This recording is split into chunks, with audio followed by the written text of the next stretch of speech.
السلام علیکم ورحمۃ اللہ تعالی وبرکاتہ نحمدہ ونصلی علی رسولہ الکریم اما بعد فاعوذ باللہ من الشیطان الرجیم بسم اللہ الرحمن الرحیم ورتل القرآن ترتیلا آمنت باللہ صدق اللہ المولانا العظیم وصدق رسولہ النبی الکریم ونحن علی ذلک لمن الشاہدین والشاکرین والحمد للہ رب العالمین۔ آج کے سبق میں ہم لوگ انشاءاللہ تبارک و تعالی صفات کا بیان پڑھیں گے۔ اس سے پہلے مصنف علیہ رحمہ نے تجوید کے پہلے جز یعنی مخارج الحروف کو بیان کیا۔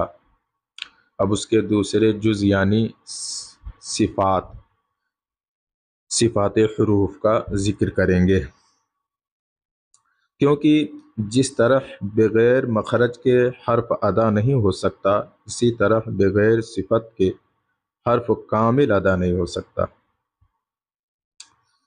لہذا جس طرح حروف کے مخارج الگ الگ ہیں، اسی طرح ہر حرف میں پائی جانے والی صفات بھی جدا ہیں۔ صفات کے ساتھ حرف کو ادا کرنے سے ایک ہی مخرج کے کئی حروف آپس میں جدا اور ممتاز ہو جاتے ہیں۔ مصنف علیہ رحمہ فرماتے ہیں، صفت حرف کی وہ حالت ہے۔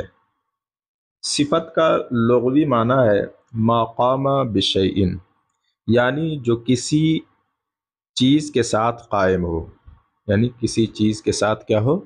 قائم ہو۔ اب یہاں جو یہ لفظ ہے صفت حرف کی وہ حالت ہے، یہ مصنف علیہ رحمہ جو ہے صفت کے اصطلاحی تعریف بیان کر رہے ہیں، یعنی بیان کرنے کا مقصد یہ ہے کہ جس حالت کے ساتھ حرف ادا ہوتا ہے اس کو صفت کہتے ہیں۔ آگے بیان کرتے ہیں، جس سے مخرج کے کئی حروف آپس میں ایک دوسرے سے ممتاز اور جدا معلوم ہوتے ہیں۔ یہ صفت کی یہاں سے غرض و غایت بیان کر رہے ہیں۔ مصنف علیہ رحمہ یہاں سے صفت کے غرض و غایت بیان کر رہے ہیں، اور اس غرض میں دو فوائد کا ذکر کرتے ہیں۔ ایک تو یہ، اس سے مخرج کے کئی حروف آپس میں ایک دوسرے سے ممتاز اور جدا معلوم ہوتے ہیں، یعنی ایک دوسرے سے ممتاز اور جدا معلوم ہوتے ہیں۔ مثلا صفت استعلا اور اطباق اگر نہ ہو تو تا اور طا میں کوئی فرق نہ ہوگا، یعنی یہ تا جو ہے تا علی جبر تا اور طا، اس میں کوئی فرق نہ ہوگا۔ اسی طرح اگر زال اور ذا، زال اور ذا کی آواز ایک ہو جاتی ہے۔ خلاصہ یہ ہے کہ مشترک فی المخارج حروف میں صفات ہی کے ذریعے فرق کیا جاتا ہے۔ دوسرا فائدہ بیان کر رہے ہیں، اور جس سے حرف صحیح، سختی، نرمی وغیرہ میں مثل انداز ادائے اہل عرب ہو جاتا ہے۔ یہ بیان کیا کہ صفات کے ذریعے حرف کی سختی و نرمی وغیرہ معلوم ہوتی ہے، لہذا عزیز طلباء کرام حرف کو اس کے مخرج اور جملہ صفات کی رعایت کرتے ہوئے اس طرح ادا کرو کہ جس طرح اہل عرب ادا کرتے ہیں، تو صفات کا سب سے اہم فائدہ حروف کے تلفظ میں کمال و تحسین کا پیدا کرنا ہے، وہ حاصل ہو جائے گا۔ آگے بیان کیا کہ صفت کی دو قسمیں ہیں۔ نمبر ایک، صفت لازمہ جو حرف سے کبھی نہیں جدا ہوئی، اس کو ذاتیہ اور مقومہ بھی کہتے ہیں، یعنی اس کے تین معنی ہیں۔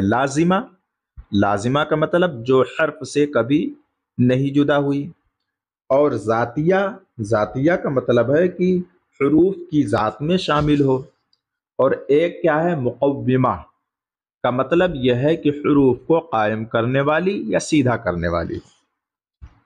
دوسری قسم بیان کی صفت عارضہ، جو کسی صفت لازمہ کی وجہ سے کسی دوسرے حرف کے ملنے سے پیدا ہوتی ہے،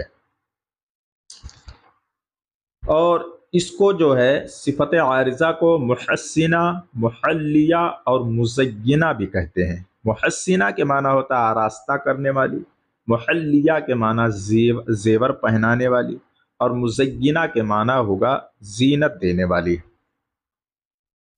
آگے فرماتے ہیں کہ صفات لازمہ مشہورہ بھی مثل مخارج کے 17 ہیں، اور ان کی 2 قسمیں ہیں۔ ایک قسم ہے متضادہ، جس کی ضد کوئی دوسری ہو، یعنی اپوزٹ۔ دوسری قسم ہے غیر متضادہ، جس کی کوئی ضد نہ ہو، یعنی اپوزٹ نہ ہو۔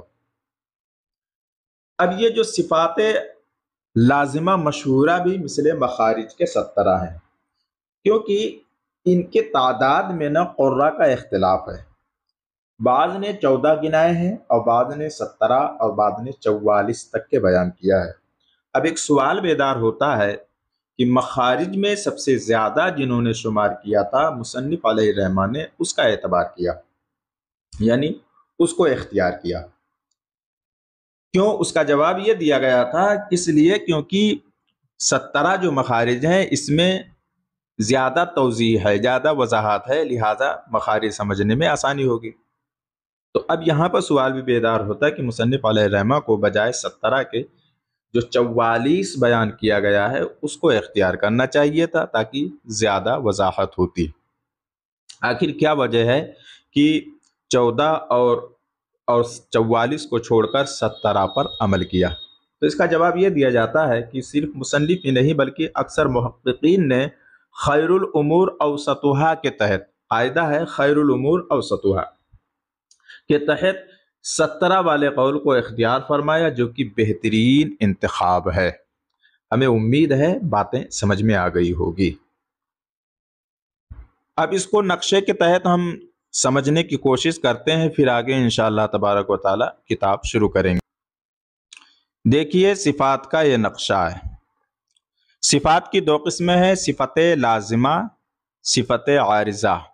صفت لازمہ جو حروف میں ہر حال میں پائی جائے، یہ مختصر اس کی تعریف ہے۔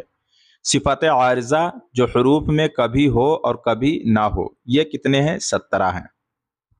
لازمہ کی 2 قسمیں ہیں، صفات لازمہ متضادہ، یعنی جن کی کوئی ضد ہو، یہ 10 ہیں، ٹھیک ہے۔ صفت لازمہ غیر متضادہ جن کی کوئی ضد نہ ہو، یہ 7 ہیں۔ تو 7 یہ 10 یہ 17 لازمہ کی ہو گئی اور 17 عارضہ کی ہو گئی۔ اب یہ لازمہ جو ہے 10 کی کیا ہے؟ حمز، شدت، استعلاء، اطباق، اطلاق۔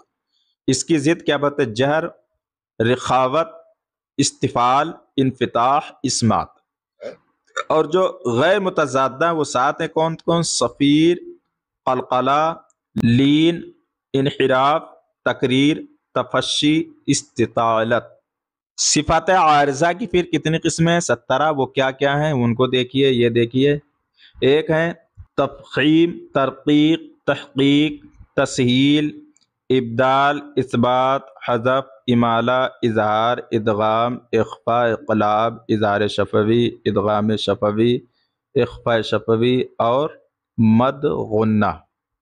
اب انہی کو صفات کے بیان میں ہم پڑھیں گے انشاءاللہ تبارک و تعالی۔ اگلا سبق ہمارا جو آئے گا صفت لازمہ متضادہ کی قسم میں سے آئے گا۔ السلام علیکم ورحمۃ اللہ وبرکاتہ۔